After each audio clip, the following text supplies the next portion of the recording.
Morning बच्चे, आज हम लोग रक्त की संरचना बताने जा रहे हैं।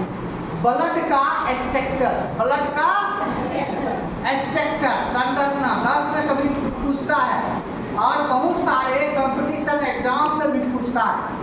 और रक्त को देखते हैं, ब्लड का क्या स्ट्रक्चर है, रक्त की संरचना है।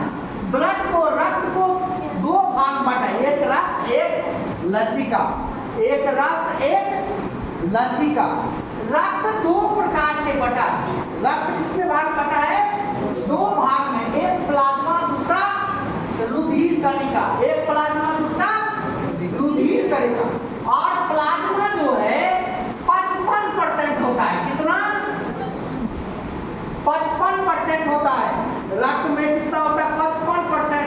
आयतन के हिसाब से कितना परसेंट? 55%। और रुधिर कणिका कितना परसेंट? 45%। आयतन के हिसाब से कितना परसेंट? 45%। और प्लाज्मा में लगभग सबसे अधिक जल ही होता है। क्या होता है? जल ही होता है। जल इसलिए 90%। जल कितना परसेंट? 90%। प्रोटीन 7% है। प्रोटीन कितना है? 7% है। वही और कार्बनिक लवण जो है लगभग 1%, 0.9%, 1%। और ग्लूकोज की बात करेंगे जो एनर्जी देता है हमारे शरीर में 0.18%। उसी तरह से वसा आधा % है, 0.5%। उसके बाद कार्बनिक पदार्थ, शेष कार्बनिक पदार्थ होता है। शेष क्या होता है? कार्बनिक। और यही प्लाज्मा जो है आयतन के हिसाब से रक्त में 55% होता है। उसके बाद वही प्लाज्मा में कोष रूप में रुधिर कणिका होते हैं। क्या होते हैं? रुधिर कणिका होते हैं। क्या होता है? सेल कार्टूल्स होते हैं। और यही रुधिर कणिका 3 प्रकार के होते हैं। कितने प्रकार के होते हैं? एक होता है WBC, दूसरा होता है RBC, तीसरा होता है प्लेटलेट्स। पहला होता है WBC, जिसको हम व्हाइट ब्लड सेल कहते हैं।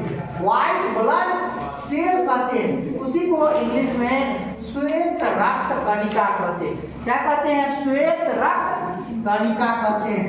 हमारे शरीर में रोग प्रतिरोध की क्षमता रखता है, रोग से लड़ने की क्षमता रखता है।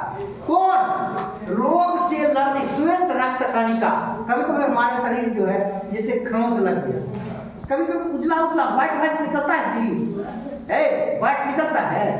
वही इसमें बहुत सारे जीवाणु है, वो आएगा यहाँ और वो क्या करेगा? उस जीवाणु को खा जाएगा। वही श्वेत रक्त कणिका। ब्लड निकलने से पहले व्हाइट निकलता है जी, वही है हमारे शरीर की रोग से लड़ने की क्षमता। सबसे पावर वही है। इम्यूनिटी का सिस्टम है, इम्यूनिटी का सिस्टम है। हमारे रोग प्रतिरोधी क्षमता यही WBC रखता है। तब ना हम लोग जो है खून का जांच करते हैं, नहीं कहता है WBC जांच किया है, RBC जांच किया है, प्लेटलेट्स जांच किया है। वही ना प्लेटलेट्स कभी कभी देखा होगा हमारी एक बात जो है, क्या वो प्लेटलेट्स घट गया। जैसे प्लेटलेट्स घटेगा हमारे शरीर में पावर एकदम चलेंगे। ऐसे हमारे शरीर जो है एकदम बुखार लगेगा, ये लगेगा कि पूरा शरीर में कुछ नहीं। इसलिए प्लेटलेट्स नहीं घटना चाहिए, प्लेटलेट नहीं घटना चाहिए। तो RBC क्या करता है? ऑक्सीजन का परिवहन करता है। RBC क्या करता है? ऑक्सीजन का परिवहन करता है। श्वेत रक्त कणिका क्या करता है? रोग से लड़ने की क्षमता रखता है, रोग से लड़ने की क्षमता रखता है। उसके बाद है प्लेटलेट्स। प्लेटलेट्स एक प्रकार का इम्यूनिटी सिस्टम का पावर है। और प्लेटलेट्स नहीं है तो व्हाइट ब्लड सेल काम ही नहीं करेगी, नहीं।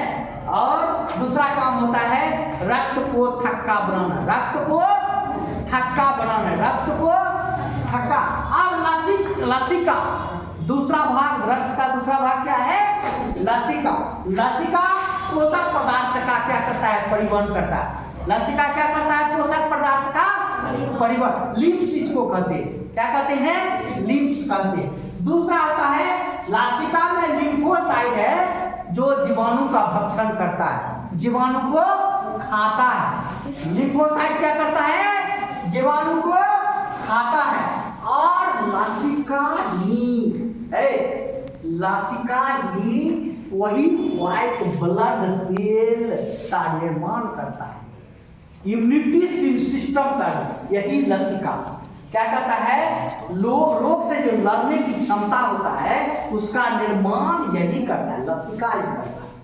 लसिका क्या करता है? इम्यूनिटी सिस्टम का निर्माण करता है। क्या करता है? इम्यूनिटी सिस्टम का निर्माण करता है। तो ये रक्त जो है, रक्त दो प्रकार के, रक्त लसिका, रक्त जो है, फिर जो है प्लाज्मा और कणिका में, रुधिर कणिका में बट गया है। प्लाज्मा में 90% क्या होता है? जल होते हैं, आयतन के हिसाब से 55% होता है, और रुधिर कणिका 45% होता है, और प्लाज्मा में 90% जल, 7% प्रोटीन, आधा % वसा, उसके बाद जो है अकार्बनिक पदार्थ लगभग 1%, और ग्लूकोज 0.08%। कभी तो पूछता है ग्लूकोज कितना परसेंट रहता है प्लाज्मा में?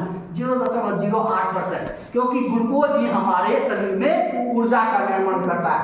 और रुधिर कणिका में 3 है, WBC, RBC, प्लेटलेट। WBC जो है हमारे शरीर में रोग से लड़ने की क्षमता बढ़ाता है, RBC रेड ब्लड सेल, लाल रक्त कणिका क्या करता है? ऑक्सीजन का परिवहन करता है। प्लेटलेट्स जो है हमारे शरीर में रक्त को थक्का बनाने में मदद करता है। और लसिका क्या करता है? पोषक पदार्थ का परिवहन तो करता ही है, और इम्यूनिटी सिस्टम का निर्माण करता है। उसी में लिम्फोसाइट जीवाणु का क्या करता है? भक्षण करता है, जीवाणु का भक्षण करता है। इसी के साथ जो है यह रक्त की संरचना का क्लास समाप्त होता है। जय हिंद, जय भारत।